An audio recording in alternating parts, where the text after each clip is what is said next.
for a number of years at Little Heath School, but head of year in the sixth form for about the last 6 years from me. Mr. Rentre, am I handing over to Emma and Becky? Yeah, that would be lovely if they don't mind.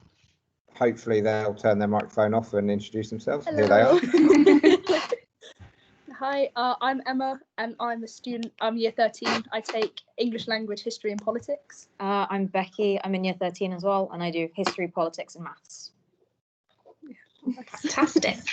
Thank you both very much, and thank you, Mr. Jessup. So I have pressed record so that we've got all of this being recorded for anybody who couldn't sort of make it here this afternoon. And also, if you need to come back and sort of check anything, then of course you can access the recording. That will all be made available on the website. I think the way that we're going to do this then is we've got submitted, so we'll just read the question and answer them. We've divvied them up between us so that you can get the answers. If there's any other questions that come up as we go along, feel free to type any questions that you have in the meeting chat and we'll answer those as we go through as well. Or equally, if you would prefer to raise your hand, there's a little hand icon at the top of the toolbar. If you just do that, and then we'll say to you unmute, and then please by all means ask your question, and then we'll work it between us and answer it in that way. So I think that should work. Of course, if it doesn't, we will come up with another plan as we go through. So I think we'll just go on to questions, really. So one of the first questions that we want to answer is going to be from actually, I probably won't say names. That's probably better, isn't it? If I say the question. So the first question was, what efforts does the sixth form go to accommodate students who might be coming from other schools? And Mr. Jessup was going to answer that question. So if we go to you, Mr. Jessup. Yeah, no worries. So essentially what we have is we normally have about 30 to 40 new students to the school. So it's a fair amount of new students. So certainly new students wouldn't feel isolated on themselves or anything else like that.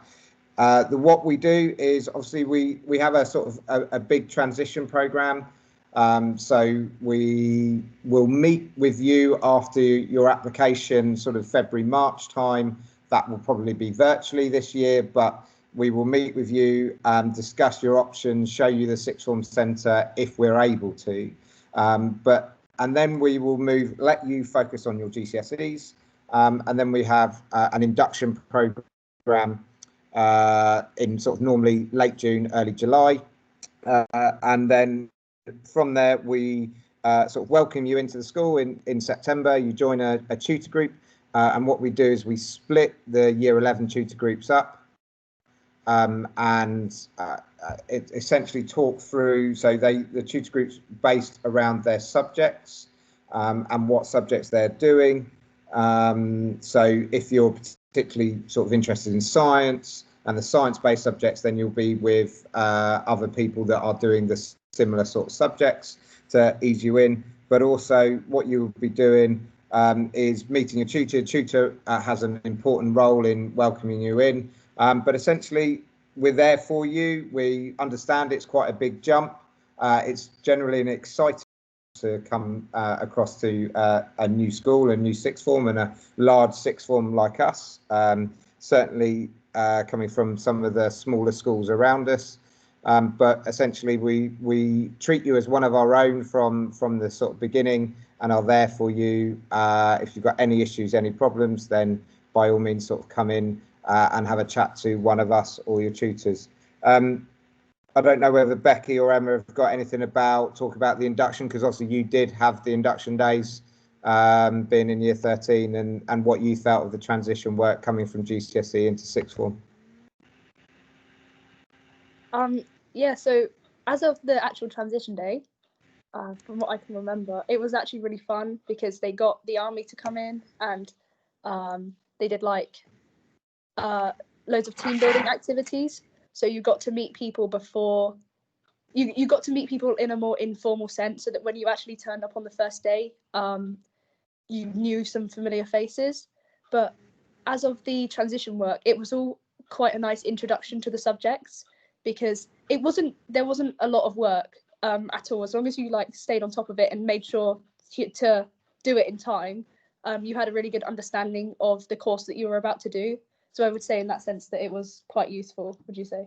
Yeah, it was good introduction, especially for things like politics, which we'd never done before. Yeah. It just gave a quick background. And then for the actual transition day, we'd made a couple of friends from different schools because we both went to Little Heath beforehand. But we met a couple of people that we've gone on to be friends with, like good friends with later on. So it's good, I think. Yeah. Okay, lovely. Thank you very much. Our next question, we're staying with Mr. Jessup firstly, which is with regards to the Russell Group University, sort of the Russell Group University students that we've got, and essentially what we put on as extra, how the group is organised, how the group's managed, and essentially what we do to support our Russell Group students.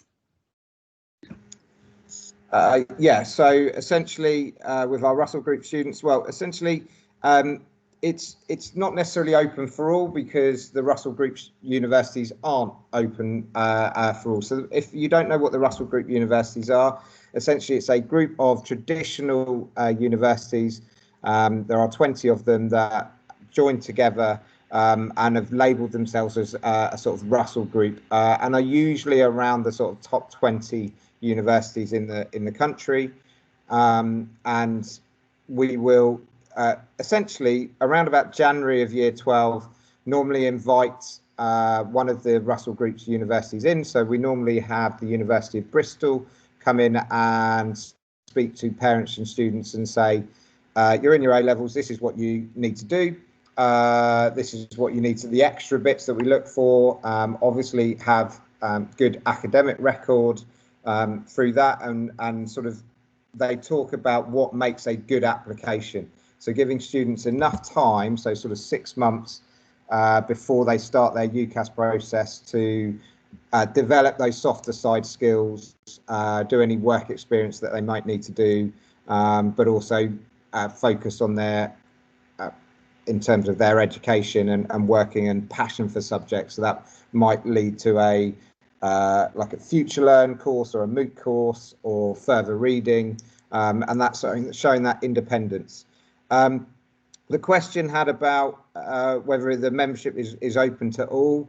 Well, essentially, the way we sort of select those students is we look at GCSE performance and sort of widen it further than potential, because obviously if you show good potential within your A-level subjects, then we don't want to miss you off the list. But if you're a student which has a slightly weaker GCSE profile, then we would support you in other ways in terms of looking at other universities and apprenticeship providers, just so that you get as much help. But it's like a specific group for the sort of students that are interested in Russell Groups, and then it's ongoing support. So the year group know that if they have any interviews or need to prepare for any additional tasks that universities might ask, then they can ask one of us.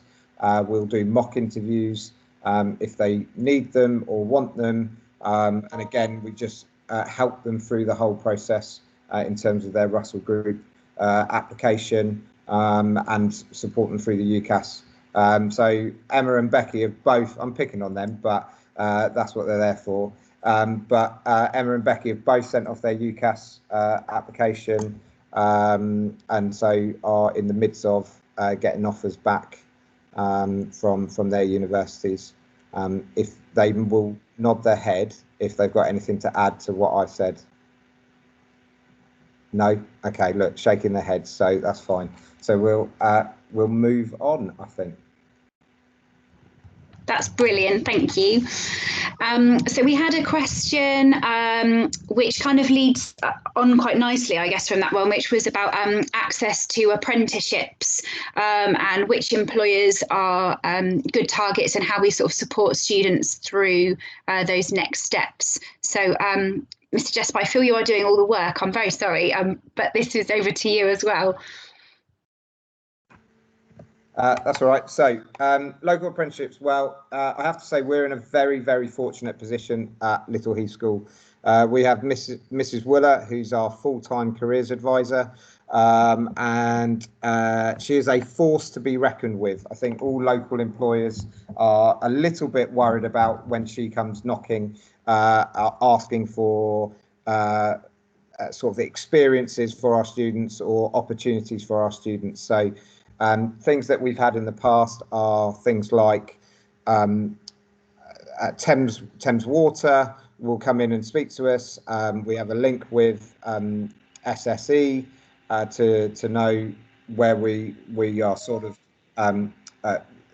he works in human resources and has talked through different careers within that side of it and their apprenticeship program. When we have a Futures Day and we launch the sort of university procedure, we also give all students access to apprenticeship information as well, because there are more and more degree apprenticeships coming on board, as well as the higher apprenticeships. So Mrs. Wooler is that initial support where she will meet with students. She's in the Sixth Form Centre every Thursday and is accessible for the students to see. And then she will guide them through the various different apprenticeship opportunities that are aware of. We also have an online system, which is Unifrog, which allows every student to essentially check and see what apprenticeships are around in all different industries. It gives them additional information about the quality of the apprenticeship and the application dates and things like that. So that is a very good support with them finding the latest apprenticeship. So whereas maybe 10, 15 years ago, lots of students were like, it's university or getting a job, actually what we're finding now is more are making either applications to both or have a bit more of a firmer idea. And so therefore we're supporting each equally, whether it's university support or whether it's apprenticeship support. And I'd say the apprenticeship support is a little bit more ongoing because it depends on when the dates of the apprenticeship start is, whereas the university support is for more of a sort of 8-month period of the application and the process and then making decisions. But we treat them equally together. We're not trying to move students one way or the other. Okay, lovely. Thank you very much. Okay, so the next sort of group of questions that I want to move to then were predominantly about courses and sort of subject specific questions. So the first question we had was, is it possible for you to study German at A-level? Yes, absolutely. It's always a possibility. It is obviously dependent on subject expertise that we've got in the department to make sure that we have a German expert to teach the subject. But yeah, absolutely. German is definitely a possibility for you to study at A-level. That's quite a quick answer to that one, but I think that kind of sums that one up there. So some of the other questions with regards to subjects, we've got ones about whether you can you do PE and BTEC sport together? So Mr. Jessup, if you want to do that one.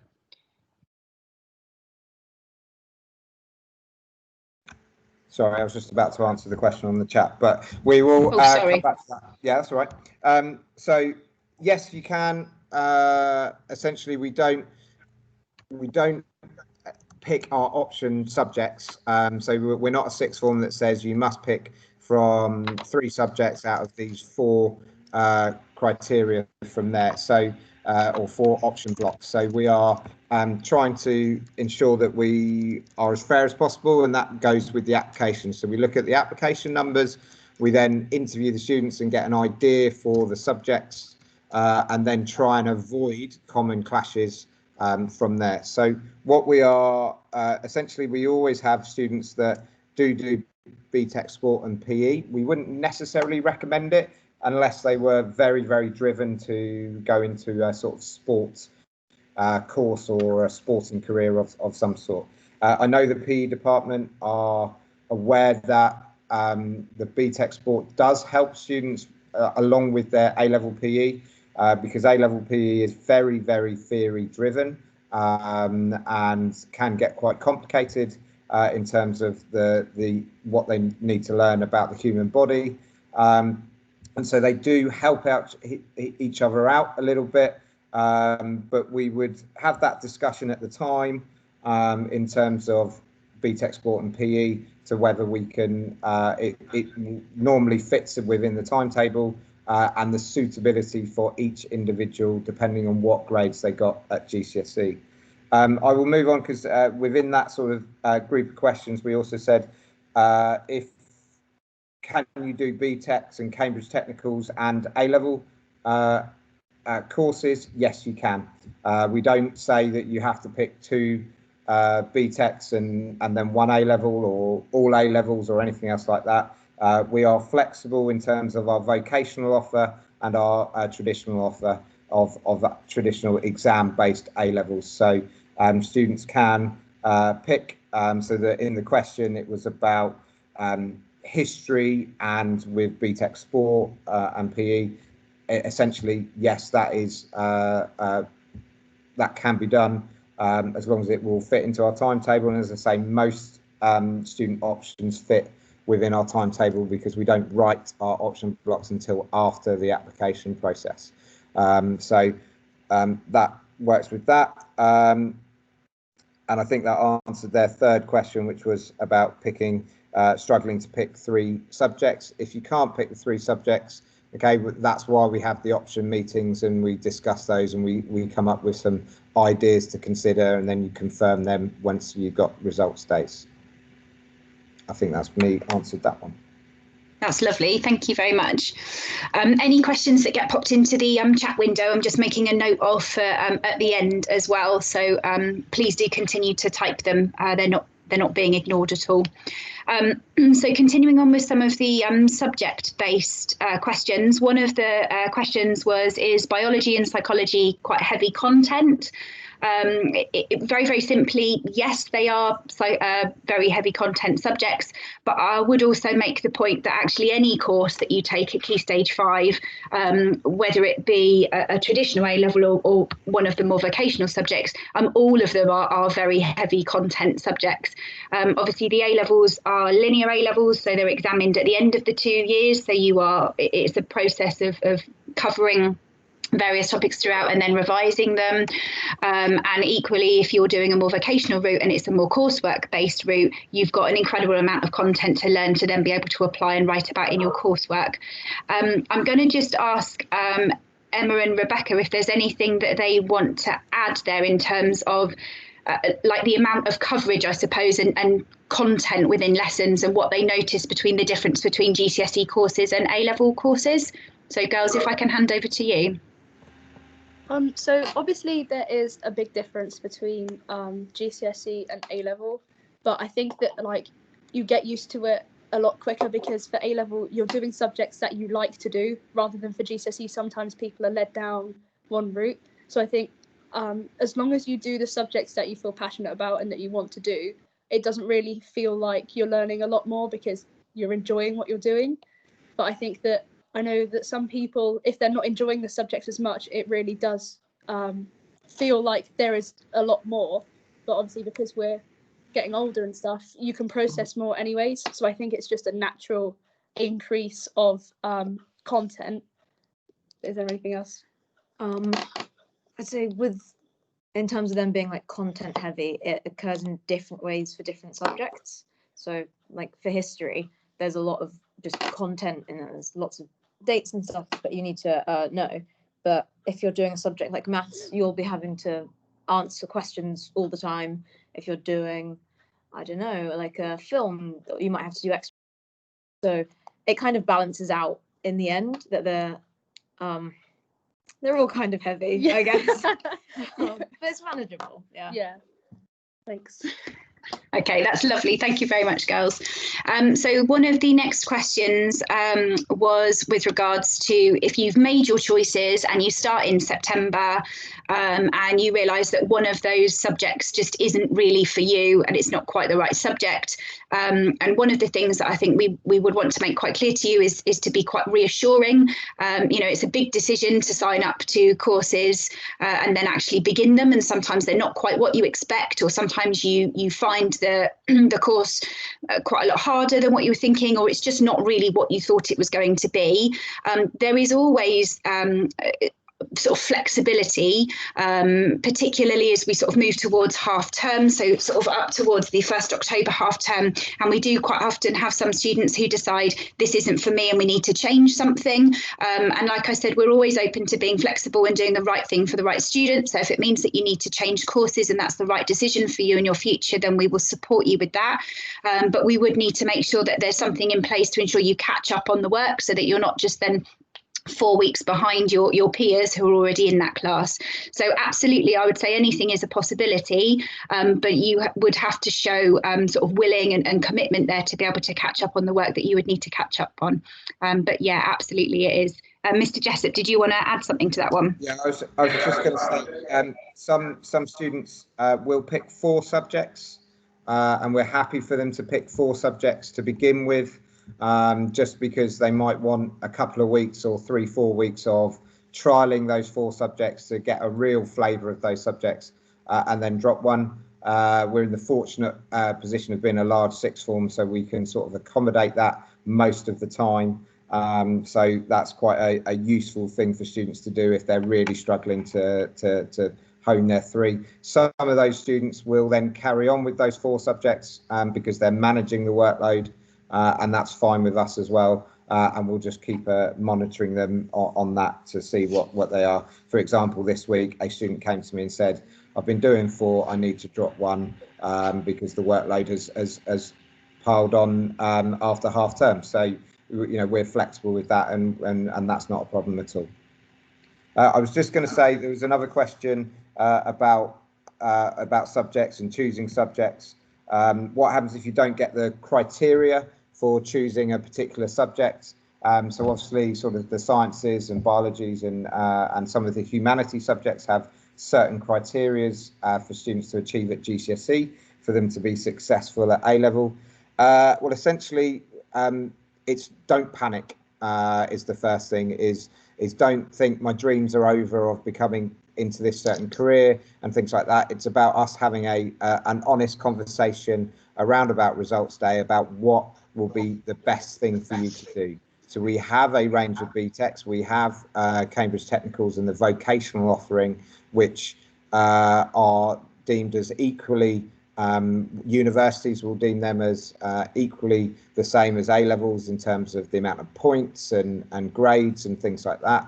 As do some employers. So it's not a panic, I can't do what I wanted to do, because what we don't want to do is move you onto a course that you then struggle with, and then, as Mrs. Ferranche said, you're then 2 months down the line and you're then trying to catch up lots of work, and it is too much for you, and you lose motivation and things like that. So it would be about having an honest chat around about results day when we're finalising your options and picking what we believe and you believe is the right thing for you and for us.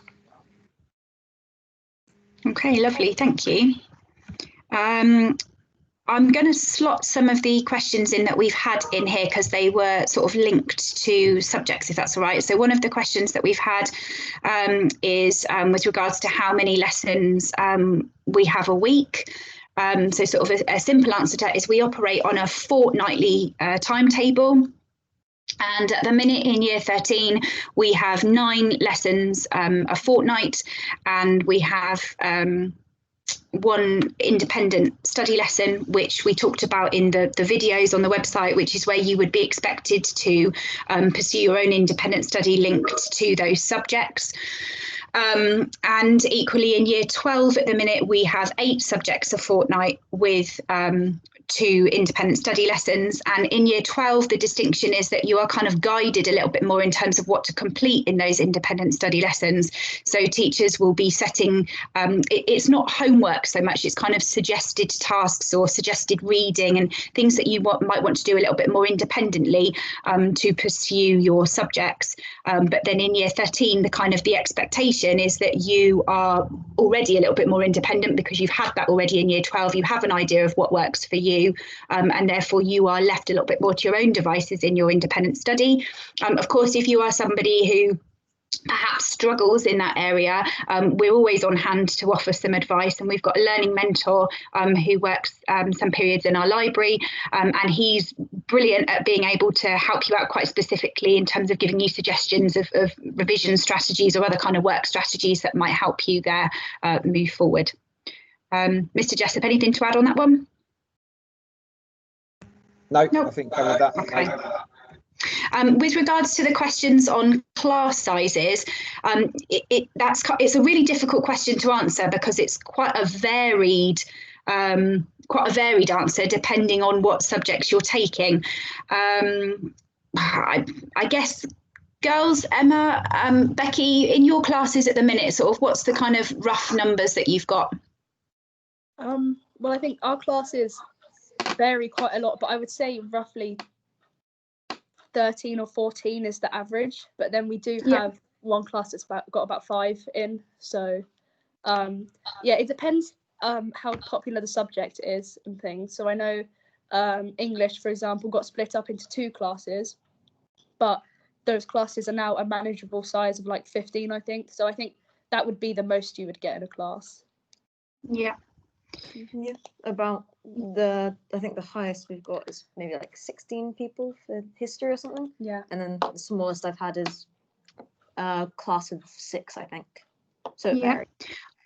Thank you, girls. I think one of the strengths that we have as our sixth form is the fact that because we're quite a big sixth form, we're quite lucky that even if we get some smaller numbers in subjects, we are still able to run those subjects. Whereas if you look perhaps at some other sixth forms, you might be a little bit more restricted, that, you know, quite a high number of students have to take a course for it to run, and we have a little bit more flexibility there because we have quite a broad course offer. But I think the girls are right. I mean, sometimes lower numbers for smaller courses, and sometimes I don't really think we'd go above 20 really for an A-level class. But for example, with psychology, we have four different groups across year 12 to ensure that the class sizes are all manageable and, you know, work for you. So I hope that answers that question there for you. Moving on, we've got some questions about the school day generally. So with regards to, do you have to be in school all day? Are you allowed to leave in your free periods? I think this is probably quite an important point for a lot of you joining sixth form, because it's the first time that you get free periods on your timetable and you kind of wonder what you're supposed to be doing there, and it's quite a novelty. It's a little bit different at the moment because of coronavirus and risk assessment. So if I talk about in an ordinary setting, what would happen? Initially, in the first part of the year, everybody would be expected to be in school while you're building those relationships with your form tutor, building relationships with each other, and sort of getting used to the demands of studying. And as we move through the year, we then offer home study options. So if you've proven yourself to be students who are capable of managing your time and being punctual to lessons, and you've got good attendance and you've been submitting work, and then we offer home study so that then you can go home and study, work at home, study at home in your free periods.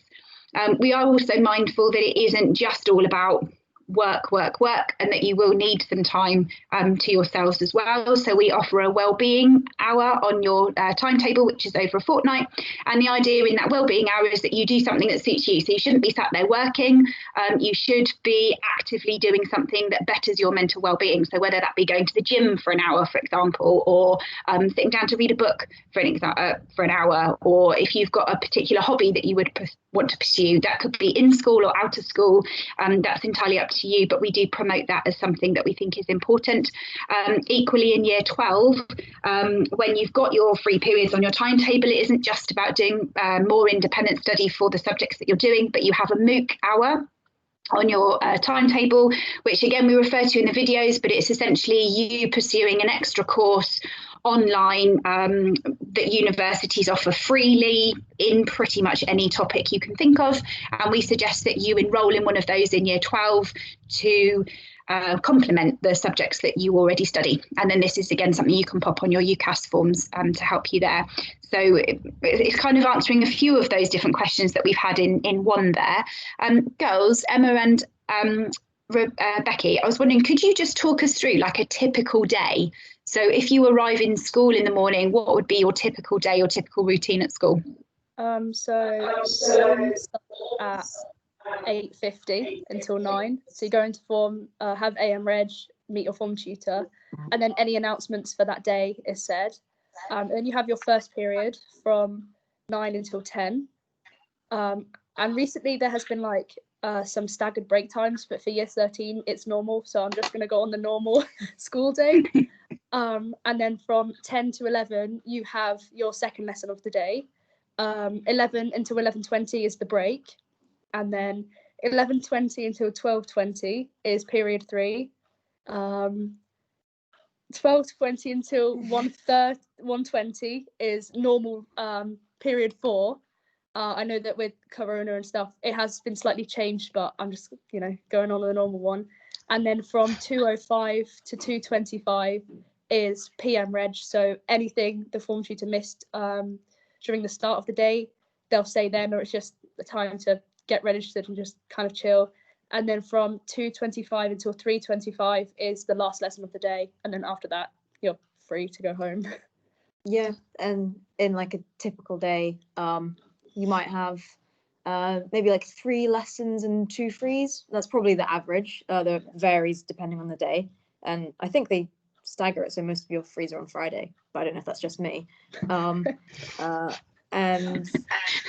I'll go to my subjects. I might have some quick homework that I can do in my frees, which I'll try to get done.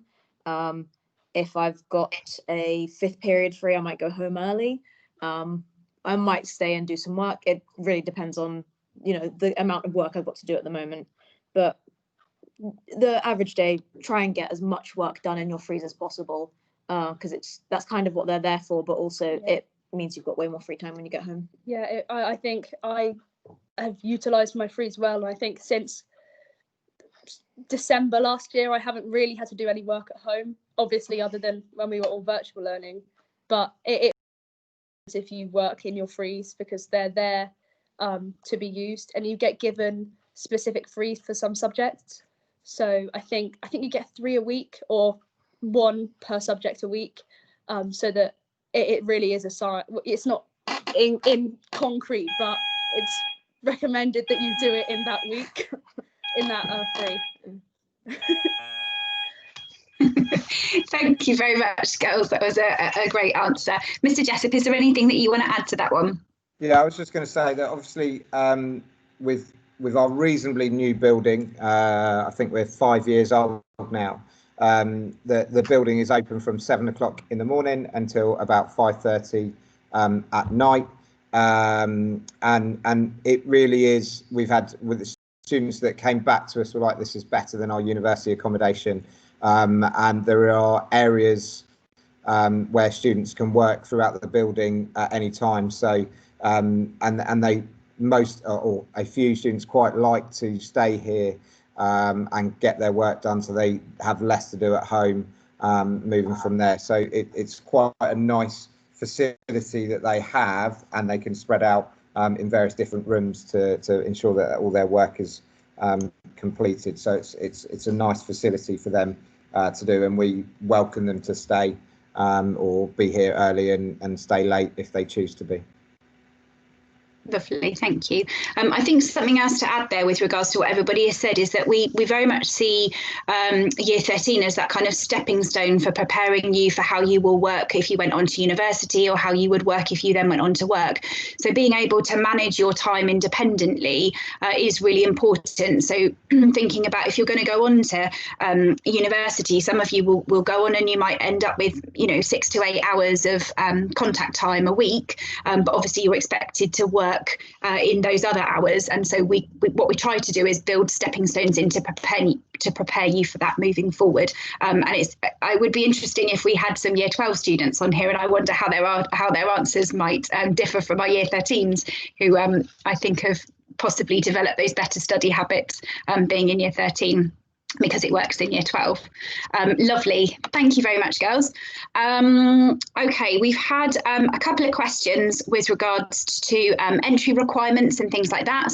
So to get into the sixth form as a whole, we ask you to get your 5 of your GCSEs in grades 9 to 4, and we're looking for English and maths ideally as well.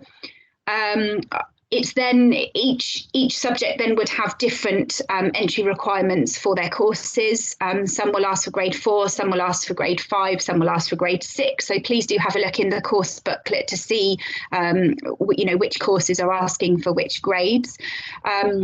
We had a couple of questions where people said, I'm predicted this and it's lower than what some of the course entry requirements are. And I think the whole point is that I want to stress very strongly that what you've been given at the moment are very much predictions. You haven't done your exams yet. You haven't done your mocks or anything like that yet. So do apply, and hopefully in your exams you will get better than some of the predictions that you've had now, because of the last year and a half of your experience of education probably isn't normal. So I would definitely say pop in their application, and then ultimately you want to wait for what you get in the summer, and you can be able to join the various different courses depending on the grades that you get. I think we had alternative option. If a student didn't get the grades that was required for some of the courses, what would be the options and what would be the alternatives? And Mr. Jessup was going to take this one. Yeah, so I've sort of covered it a little bit when I talked about can you take a mixture of vocational courses and A-level subjects, but essentially what we have that nice mix of vocational courses. So if a student doesn't quite get the entry criteria in terms of for that specific course, then we'll look for other courses that might mutually meet that. So for an example, a student might want to, I'm a business studies teacher, so they might want to have done A-level, which is the linear exam based course. But I might, in our chat with the students, say, well, actually, you would be better suited and do better on the Cambridge Technical Business course, for example. And so it's still worth one A-level, it's the equivalent, and so we would guide you into what we felt was best, and things like that. And obviously, we have a range of subjects at Voc that the students can do.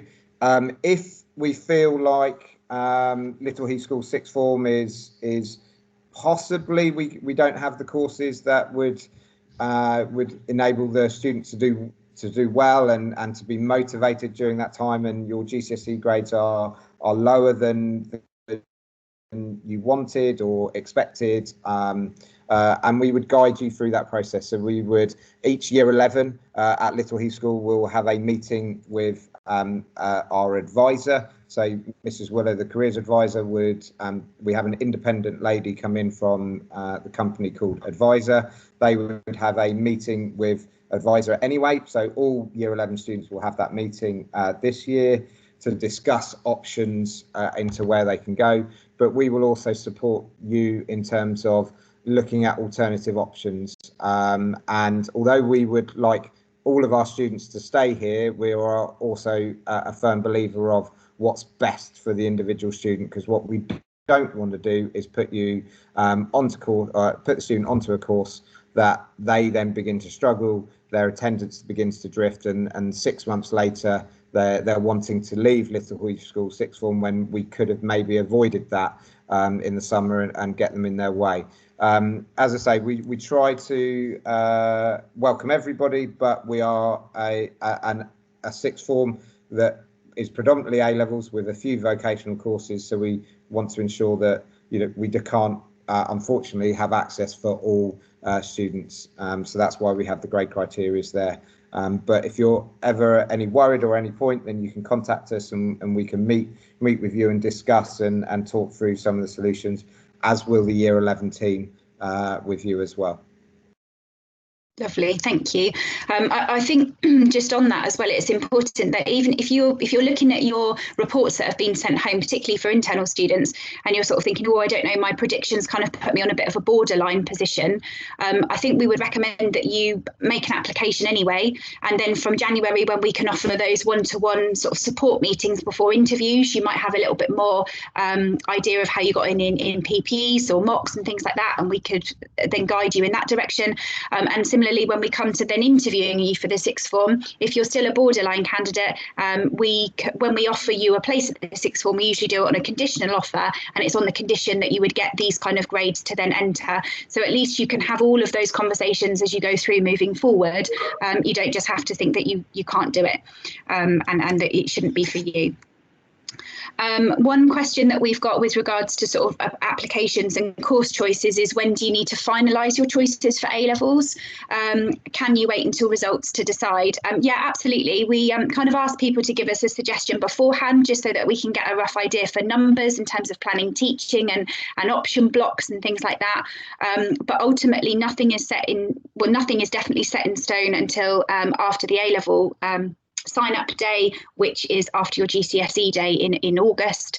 So definitely nothing will be confirmed until then. And like we've mentioned before, if you even sign up to the courses then and there's still changes that need to be made after that, we're more than happy to look at everybody on an individual basis and work out the best route forward for you. So yeah, absolutely. You're not signing up to something now and then you're never going to be allowed to change your mind. It definitely doesn't work like that. Mr. Ransom, just have another question on the chat, which says, can students apply for more than one sixth form place if looking at different schools? Of course, it gets competitive, shall we say. We feel like we are the best sixth form provider in the area. But of course we would say that, but we honestly do believe that, and we believe that, you know, we are the largest sixth form in the area, and so therefore that enables us to offer more courses and help our students in those ways. But of course, you know, I said to students, students can apply to colleges, to sixth forms, to all of us, and essentially we don't talk to each other about individuals or anything else like that. It's about you making the final decision. So as you come for results day, you finalise your choices. It's almost like finalising your choices with where you want to go and what you want to do. And we'll obviously welcome you in, and would like to say, I would say that we always have students leave us in year 11 because they want to try a college environment, or they want to go to try another sixth form, and we always every year we've always had students that have come back to us. So if they do go somewhere else to get experience but really not enjoying it, or it wasn't what they thought it was, then we can sorry, someone waving at me through the door. So we can then welcome you back and talk to you and try and get you back, as long as it's reasonably early on in the year 12. We can certainly talk through that and go from there. And then how many students do we have in total in the sixth form? We are about 360 at the moment. We have no plans to get any bigger. That is about where we are at in terms of that. The building was built and designed for about 400 students. So we are sort of deliberately being a little bit under that, because we don't want to push the doors out as such, but essentially it's busy, but there's enough space for everybody. I don't know whether Mr. Ramsden wants to say anything. Yeah, I just switched my mic on, Toby, because I thought I might chip in. Lovely to see everybody, have everybody on here. And all I would say to that, Toby, is that, you know, 400 people in the sixth form is not just about the pressure that puts on the sixth form centre, but it's also about how those sixth formers are able to reintegrate into the rest of the main building. We haven't really got the classrooms for a sixth form of 400 elsewhere in the school site. We're obviously working slightly differently at the moment because of COVID, and trying to accommodate as many as we can within the sixth form centre. But when we're back to hopefully nearer to normal for September next year, when you're all joining the sixth form, you want to be able to go to classes elsewhere in the school where you're not all crammed in rooms because we've taken on too many students. So I think Mr. Jessup, myself, Ms. Chavontre feel that 380 is probably the absolute tops for that building and for our sixth form, and we probably want to be a little bit under that. Is that right, Mrs. Chavontre? Are you happy with that answer? Yeah. Yes, absolutely. It's also worth mentioning, we talked about numbers of students in classes earlier, and I think it's important that one of the selling points of Little Heath is about the numbers of students in classes, and if you start maxing out those numbers, then you start inflating those numbers in classes, and then that sort of attention that you get, that teacher-student ratio becomes a little bit on the heavy side, and I'm not sure that's necessarily the best thing. So yeah, I agree. The other questions that we've got is how do students find out which subjects might be needed for certain career options to help their choices? So Mr. Jessup touched on before about having a careers appointment in year 11. We offer those throughout year 12 and 13 as well. You've got your form tutors when you come into the sixth form, who are also really a strong point of contact that we're able to advise you. And similarly on the website at the minute, there is a download, which is a course booklet, which essentially talks to you about different pathways. So for example, if you're interested in medicine, then it talks you through the different pathways that you would need to go to be able to be accepted onto a course in medicine. Similarly, if somebody's interested in architecture, for example, it talks you through the different kind of courses that you want to be accepted on to be able to go on to a career in architecture. So I would point you in the direction of the useful documents section on the website, because there's some information there that would help you. But otherwise, the more practical ways that you would find that out would be through your careers advisor appointments, chatting to your form tutors as your first point of call. Okay, so Mr. Ramsden, we had a question earlier on here, which was about can you comment on how the new facilities will benefit new sixth form students with regards to the new build? So if you wouldn't mind answering that one for us, please. Yeah, of course. I'll do my best, certainly. I mean, I think the first thing to say is that when we designed the sixth form building, we wanted it to be a building that would be kind of like a beacon for lower down the school. So we wanted the sixth form building to have an impact on the whole school. And similarly, we want the new building to have an impact on the whole school, including the sixth form. So I guess it works in three ways. I think number one, it will change the nature of our social and communal spaces beyond belief, and that could have all sorts of impact on the sixth form. Just to give a few examples, I mean, the obvious one would be the canteen. I know that the sixth form are blessed because they've got Cafe 6, but there will be outside seating with the canteen. It is a hugely larger space than the current canteen that we've got. And I know that there are some sixth formers who use our current canteen as well, and I think they'll probably find that brilliant. There's the hall, which won't just be a kind of assembly and social place for students, but will also be a performance space. It's got a drama studio above the hall with a gallery to overlook, which I know the drama students, music students. Oh, I've got a bit of an echo now. Is that you, Sam? I don't know. I'll mute. Yeah, sorry. Yeah, I think that will really benefit them in terms of teaching with drama and music and the like, but also in terms of performance. We've got a similar facility with an activity studio, which will be really beneficial for PE, and is designed in such a way to be kind of a bit of a gym and an activity studio together, so might really benefit sixth form BTEC sport and fitness and A-level PE students. I think that will be brilliant. So that's the kind of communal spaces. Obviously a library, you've got your own library in the sixth form centre, but there's a library as well, which I think will help should you be at that end of the building for some of your lessons. So all sorts of communal spaces, in short.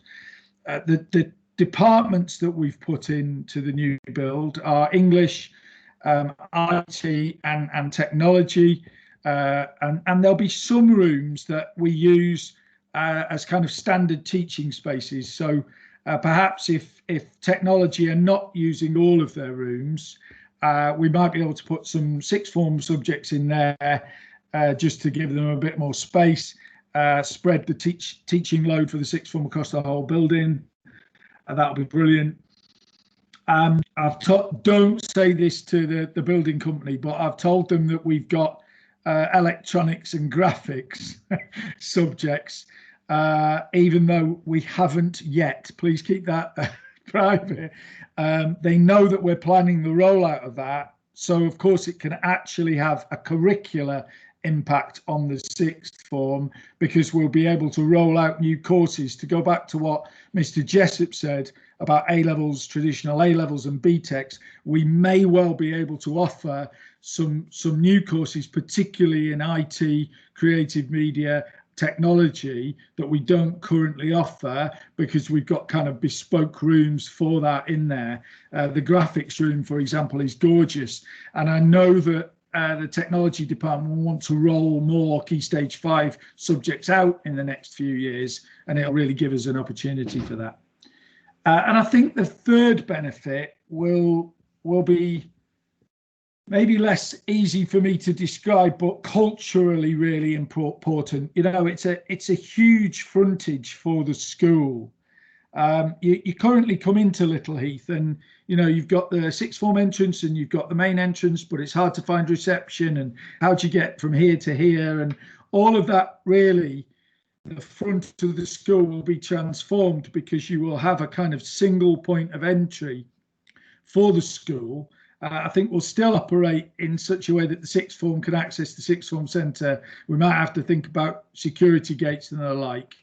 But the fact that we'll have a single frontage that faced Warborough, with lots of nice outside seating and grass spaces and greater sports space, will be absolutely fabulous. If you think about it the way we've got it now, the whole of the area from the staff car park all the way up to the new building, which is quite far back, will be grass and social space, and that will obviously have an impact for the sixth form as well as others. So I've just tried to give you an overview really in those three areas.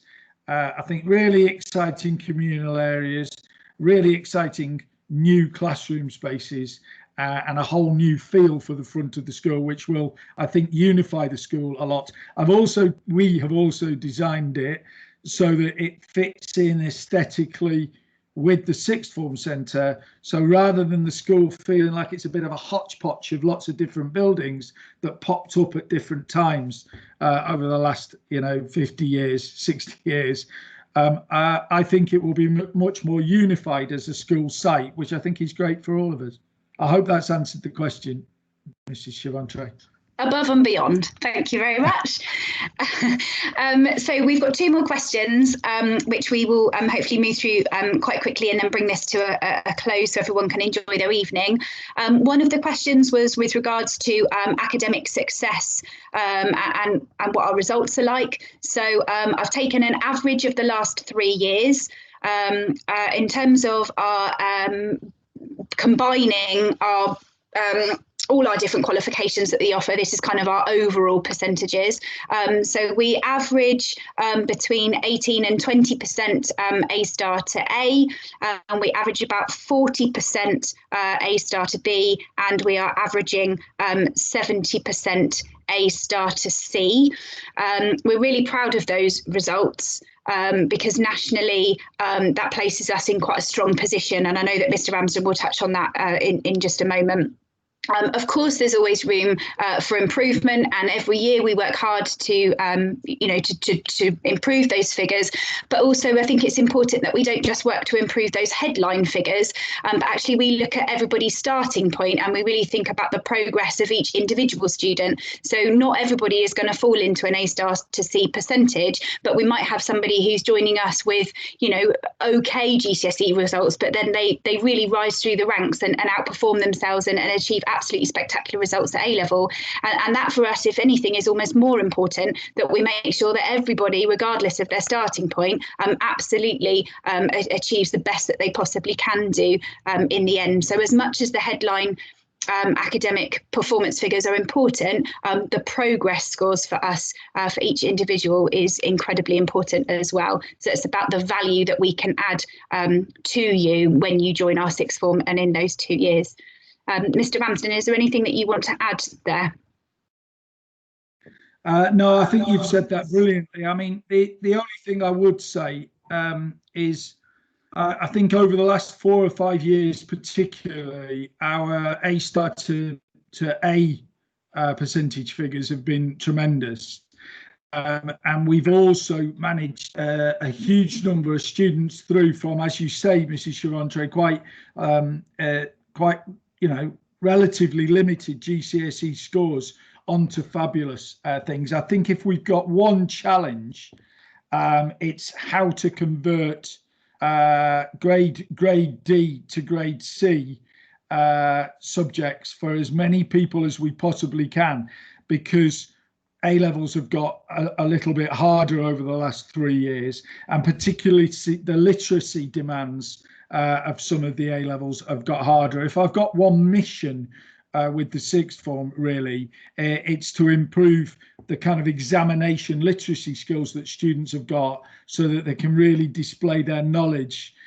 This year's results were tremendous, but still we had some students who got D's when a little bit more of a sharper approach from them to sort of old school literacy, spelling, punctuation, grammar, control, even in other subjects, not just English, is what I mean, would have really pushed them on. And I'm absolutely committed to that. I mean, I think I'm probably speaking as an English teacher as well, but there's no doubt that science, as an example, the literacy demands of those papers has gone really higher over the last couple of years. So we want to really help. The results are strong. They were strong again this year, but as Mrs. Chavantre has said, we're really committed to making it as good as we can for every child. Okay, thank you. One of the questions that has come through on the chat is, would there be the opportunity to visit in the new year? And I think that's if nationally the restrictions are lifted and there is the possibility, then of course we will, we will definitely encourage visits. It's really difficult for us to say at the minute, yes, that will absolutely be available, because we are obviously working in an ever-changing situation at the minute. If it becomes available nationally, then yes, absolutely, there is the opportunity to visit, and that's not a problem. The question that I would like to finish on, unless there's any other ones that have since been added, I don't think there are, but the one I wanted to finish on was a question which was a great question asked, and it was, what does Little Heath Sixth Form provide that is unique in comparison to other sixth forms? And I really wanted all of the people that have been speaking this afternoon to take that and answer in their own way, because I think then you'll see different people's perspectives.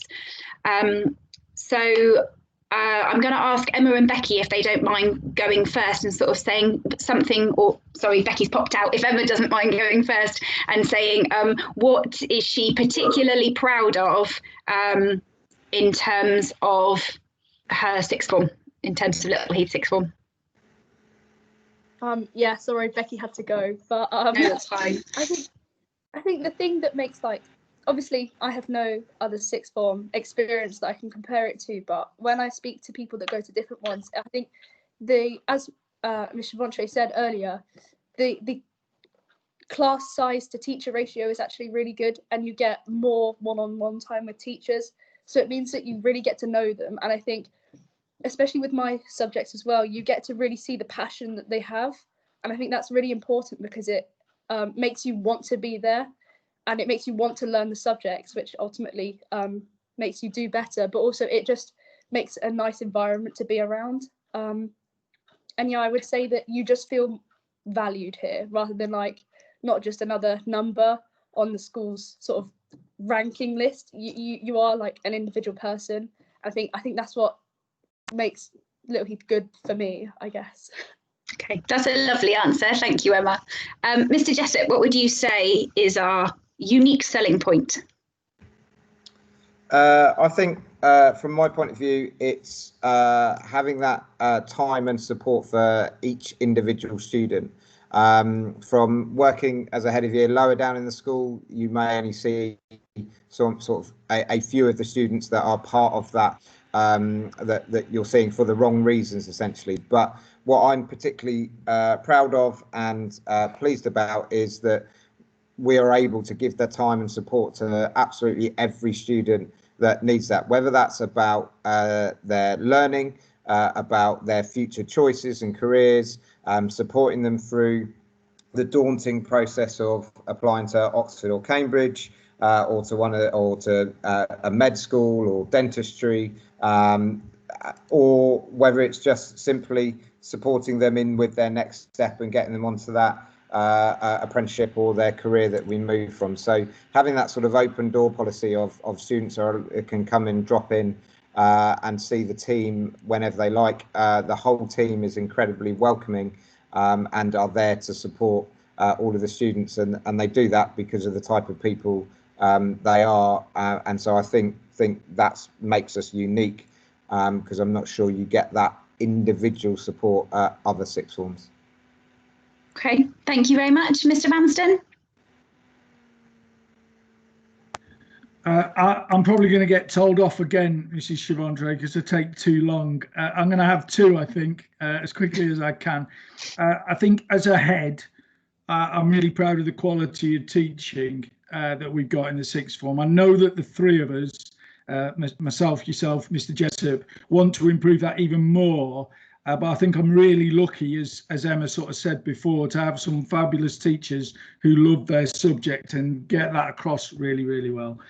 And then the second one, I think, is more about me as a person, and maybe I am talking too personally, but I just find that having the sixth form in that building, which is a kind of collegiate university style building, it's really friendly and quite a close community there. And when I think about what the senior student leaders do, you know, what Emma and Becky have done tonight, what work the sixth form do to support school council or the house competition, it really is that kind of school community that I want, and I find it really friendly when I go over there and have a chat with them, which can't be a bad thing at all, I don't think. So sorry, I cheated and had two. No, that's lovely. Thank you very much. I think from my perspective, I'm quite new to the role. I joined the school in September. And so the two things that have really stood out to me, the first one, I'm going to cheat and do a Mr. Ramsden and give you two. The first one for me is the careers support that Mrs. Wooler provides. I really think it's second to none, and she's absolutely incredible. The fact that she's here at full time as a careers advisor for the school is wonderful. She's based in the sixth form centre all day on a Thursday, and students know where she is, who she is. She sends out a weekly careers bulletin to offer advice on extra opportunities that people can take. And she really is just an absolutely wonderful person, but a wonderful resource for our sixth form students. So that would definitely be something to me that has stood out.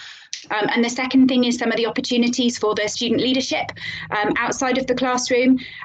It's something that we're particularly passionate about developing, but the way that the sixth form leaders have come together, the process that we go through to appoint those leaders, it's really rigorous. So we ensure that we've got our absolute best students in those places of responsibility, and how they really take a handle and move things forward in the sixth form. I think that's a really, really good selling point. There is one question that I've missed that I realised on the meeting chat, and I'm really sorry. It was, how does SEN support function in the sixth form at Little Heath School? And I think the important thing to say is that every SEN student who is part of the school has a very precise support plan written that all teachers are obviously aware of and make sure that is embedded in the class. If you are in a place where there is a statement attached, then we have obviously support that will go into the classroom. Even if you haven't got a statement in place, I mentioned our learning mentor before. He will quite often go into lessons and sometimes act as a support assistant in a lesson if needed. If SEN students, as well as other students, need to access extra support outside of the lesson, we arrange that on a weekly basis as well to sort of help you through and guide you through there. From a wider perspective, when we're analysing results and looking at who's performing and who's progressing, we make sure that we are really prioritising our SEN students and thinking about how they're progressing, what needs to change. We have regular appointments with those students and with their families if we need to as well, to move things forward. I don't know if anybody wants to add anything else with regards to that answer, and apologies for whipping through it. Nope. Okay. Right. If it's okay with everybody, then we've done an hour of Q&A. I think we've covered everything in the meeting chat and everything that everybody emailed in. Thank you hugely for joining us. I hope you've found it really useful. And obviously, if you've got any further questions, please do send an email. That's not a problem. But otherwise, please pop in an application or come and talk to us. But it's been really lovely, and thank you all very much, and thank you to all our speakers as well. Have a lovely thank you. It's been lovely to see you all. Sorry. Go on, Toby. Well, I was just going to say thank you. That's it. All right. Thank you both to our Little Heath students, and also we had a number of people from other schools, so lovely to have you on board. Yeah, thanks for all your time.